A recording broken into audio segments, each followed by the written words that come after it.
Hey, so today on Tuesday Tip, I wanted to talk to you about bed edging. So we get calls every now and then of people that want to know, like, what's the best bed edging material out there? And so we want to talk about a couple of different ones that are available. Most beds that we see in Middle Georgia, most people just do a bed edge. They take a weed eater or a shovel and they create a bed line and a nice clean cut edge. That's pretty common. That's what most properties are. But I wanted to go over a couple of different other options that you have if you wanted to maybe keep that mulch in or keep those rocks in, those kind of things. So here's a couple of simple ones. One is you can do a metal edging. So there is a steel 4-inch metal edging that you can use. You can get it at 8-foot or 10-foot sticks. It's pretty common at Lowe's. You can get brown, green, or black typically, are the colors that it comes in. And basically you just install it around the edge of the flower bed. It's pretty easy to install.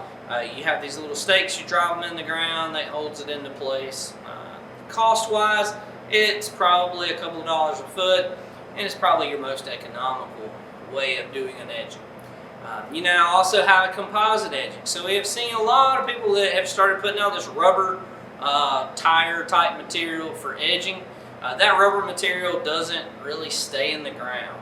Most of the properties I've seen it at, it has come up, or it's twisted, or it doesn't stay in the ground long term. Another type of edging that's out there is you can also have a concrete company come in. There's a couple of companies here in the Middle Georgia area that do a concrete curbing. That concrete curbing is pretty common. You see it in some higher end neighborhoods. It is about, depending on the typical stain that you get or the stamp that you get, it takes a couple of weeks for the process to happen, but it also provides that nice edging along the edge of your flower beds. So that kind of gives you another option. If you want to go with the stone type material, but you're really not sure you want concrete, then we do a lot of yards where we take a different type of paver. We use a 6x9 or a brick paver, and we actually can stack them on side of each other's, or you can put them at an angle to create a nice bed line or a bed edge, as well as some different options. And so when people always say, how do you rate these? What's the best of each one, out of each one? They all have their pros and cons. Most of the ones that I mentioned, like the metal edging, the composite edging, which I probably would stay away from, it's my least favorite. The concrete edging and the paver edging, they kind of rank in price. So metal edging is going to be your cheaper end. Your next option is going to be, as far as price, is going to be the poured concrete edging, and then the brick edging.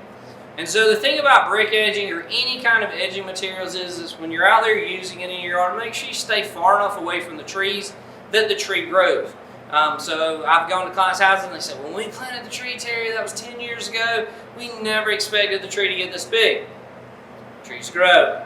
And so just be aware to make sure that you've got your concrete ring and your paver ring and your edging ring bigger than you anticipate at the beginning. Because as that tree grows, it will lift up that concrete, or it will break that concrete, especially if you're doing poured concrete. It'll also lift up metal edging or any other type of edging material.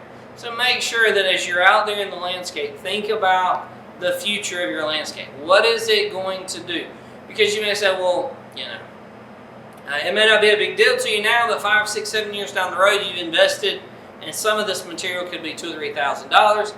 You've invested that money in the yard, and now all of a sudden you got to go back and fix it, or it's not going to match, and there comes a whole bunch of other issues that arises at that point because we have to make the planting bed or the area larger.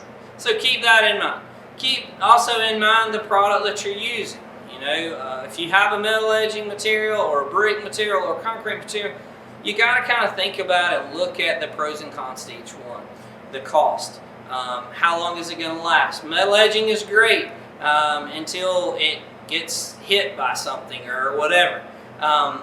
Concrete edging, if it's stained, if a lawnmower runs over it or wheelbarrow scuffs it, then you're always going to see that scuff mark. So you got to kind of keep those things in mind as you do it, and as you plan to do your bed edges, and what kind of material to use. And again, the other thing is look at how it complements or contrasts with the color of the home. So for an example, what's your options? What options do you have? What colors do you have? How is that going to contrast with your mulch or your, as weird as it sounds, the shutters on the house? Is it going to match? Does it look good? Are we going to have brown mulch, black mulch, red mulch, pine straw, egg rock? Keep all of those things in mind as you start laying out your beds and your bed edges, because all of that stuff kind of needs to flow together. When we look at colors and textures, I look at like a color wheel, and we want complementary color, not contradicting colors. We don't want them to be competing against each other, so we want them to have that flow and that look to them. So hopefully these are a couple of simple, easy things to keep in mind when you're deciding on what edger material to use. If you have any questions or we can help you with any of these products or projects, let us know. We'll be more than happy to help you. Have a great day.